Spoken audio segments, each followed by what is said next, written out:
Seigneur, aide-moi à réussir sur le plan professionnel, mais aide-moi aussi à réussir à la maison. Il y a 3 semaines, j'étais avec mon père qui a aujourd'hui 80 ans. C'était une année. Je n'ai jamais autant défié. Mon père est très diminué par l'âge. Au départ, on n'avait pas une grande complicité, lui et moi. Mais depuis, je pense, maintenant 15 ans, c'est comme s'il veut rattraper les temps perdus. Chaque fois que j'arrive à la maison, il me dit au revoir 15 fois, mais il ne me laisse pas partir. Et il me raccompagnait. Il est tellement fatigué qu'il marche quasiment comme un dessin animé. Et je vois combien, alors qu'il m'a mené vers le portail, puis il s'arrête. Il me dit, Roland, je suis content d'être moi et de ne pas être toi.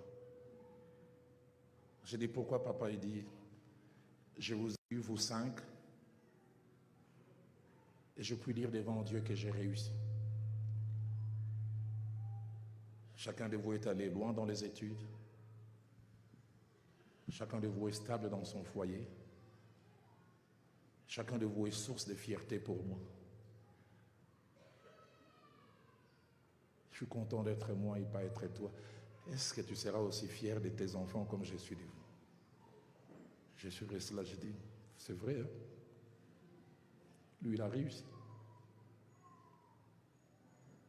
Et puis il m'a regardé et dit, Roland, il n'y a pas pire honte que souffrance que d'échouer avec ses enfants. Il m'a dit une phrase qui m'est restée, il dit, Roland, on ne le dit pas à haute voix, mais il y a comme un concours entre parents.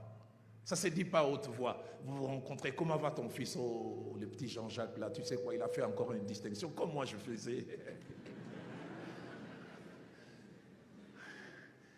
Et tu connais la petite là, Anne. À 16 ans, elle a eu son bac. Lauréate à son école. Ouf. Ces enfants terribles. Et toi, comment tes enfants?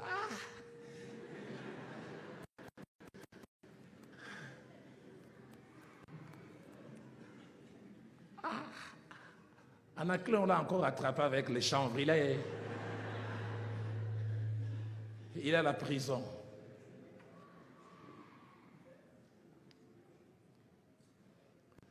Et le petit André, il a engrossé sa copine de 16 ans qui a eu des jumelles.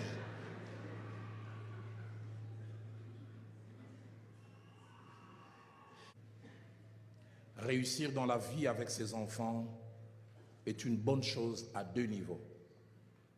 Premièrement, à nos propres yeux et deuxièmement, aux yeux d'autres personnes. Proverbe chapitre 10 au verset 1, la Bible dit, un fils sage fait la joie d'un père et un fils insensé les chagrins de sa mère. C'est l'enfant qui ne se comporte pas bien, mais la souffrance est attachée aux parents. Proverbe 17 au verset 21, la Bible dit, celui qui donne naissance à un enfant qui ne se comporte pas bien a du chagrin. Et le père d'un fou ne peut se réjouir. La version française courante va plus loin. Il dit, le père d'un fou, toute joie lui est refusée. Parce qu'un fils ne se comporte pas bien. Je me souviens de la douleur d'un père. Son fils a été arrêté dans un groupe de voleurs à main armée. Et vous savez, chez nous, on aime bien faire passer ces images aux heures de grandes audiences. Les infos de 20 heures. On montre son fils tenant une arme, Kalachnikov. Il m'a dit, les 2 heures qui ont suivi, j'ai dû fermer les téléphones parce que j'ai reçu 150 coups de fil. Il dit, on a vu les petits, c'est lui? Oui, c'est lui. C'est pourquoi vous, les enfants, les choses que vous faites, vous dites que c'est ma vie, c'est moi, c'est pas ta vie. Les parents et enfants sont liés comme par un cordon ombilical. J'ai connu un homme de Dieu, sa fille a divorcé parce que son mari l'a attrapé avec un copain. À cause de cette honte, il a piqué une crise, il en est mort. Honte. Proverbe 19 au verset 13. La Bible dit, un fils insensé est une calamité pour son père. Quel terme fort. Calamité. Être parent est une réalité à 2 visages. C'est à la fois un privilège, mais c'est aussi une responsabilité. Et même une très grande responsabilité. Et le mot papa en hébreu veut dire source, d'où je viens. C'est lui qui m'a fabriqué. Être parent, privilège, mais aussi responsabilité. Deuxième vérité, c'est que la pensée de Dieu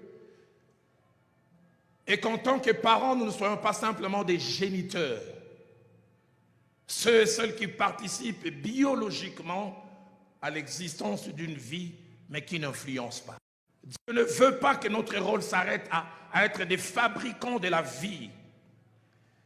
Dieu ne veut pas que nos enfants puissent être des autodidactes, des débrouillards, qui deviennent ce qu'ils deviennent par eux-mêmes, sans notre influence, sans notre accompagnement. Dans le livre de Job, au chapitre 39, versets 17 à 20, il donne un exemple à ne pas suivre d'un grand oiseau appelé l'autruche. Et ça nous montre que l'autruche se limite à être génitrice. Et puis, elle laisse ses enfants se débrouiller. L'autruche, quand elle a pondu les œufs, elle laisse. Allez, si elle était quinoise, elle dira moana moana. Débrouillez-vous. J'ai fait ma part, débrouillez-vous. Et ce n'est pas ça la volonté de Dieu. Ces enfants appartiennent à Dieu et Dieu nous les a confiés pour que nous puissions non seulement les gérer, mais rendre compte un jour. Que des personnes ayant de bonnes dispositions, des meilleures dispositions pour être parents, accorder du temps aux enfants, les influencer, mais qui ont le malheur d'être stériles, de ne pas en avoir.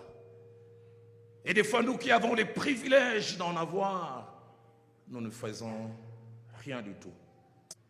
Parents, je ne sais pas combien d'enfants tu as, 1, 2, 4, 5, 6.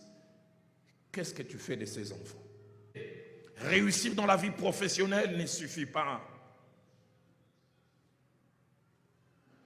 Dieu veut que non seulement nous puissions réussir dans la vie professionnelle, dans les commerces, en tant qu'avocat, médecin, pasteur, mais Dieu veut aussi que nous puissions réussir avec nos enfants. Je me suis rendu compte que ceux qui réussissent professionnellement, socialement, et échouent en tant que parents, c'est comme une tâche. Ça dilue, ça dévalue votre succès à l'extérieur. Que dire du sacrificateur Élie, un homme respecté pour sa probité morale, son honnêteté. Mais écoutez ce que la Bible dit, les fils du sacrificateur Élie étaient des vauriens. D'autres versions disent des hommes tordus, pervers, ne connaissant point Dieu. Et la Bible parle de leur légèreté, comment ils ne respectaient pas les choses sacrées. La Bible dit, Élie a pris tous les mauvais propos de ses enfants. Et quand il les appelle, ce 23, il dit, j'apprends de tout le peuple vos mauvaises actions. Donc quand Élie passait, les gens lui pointaient le doigt. L'usine qui a fabriqué. Élie dit, j'apprends. Il entend cela. Seigneur, aide-moi à réussir dans ma vie professionnelle. Aide-moi aussi à réussir en tant que parent.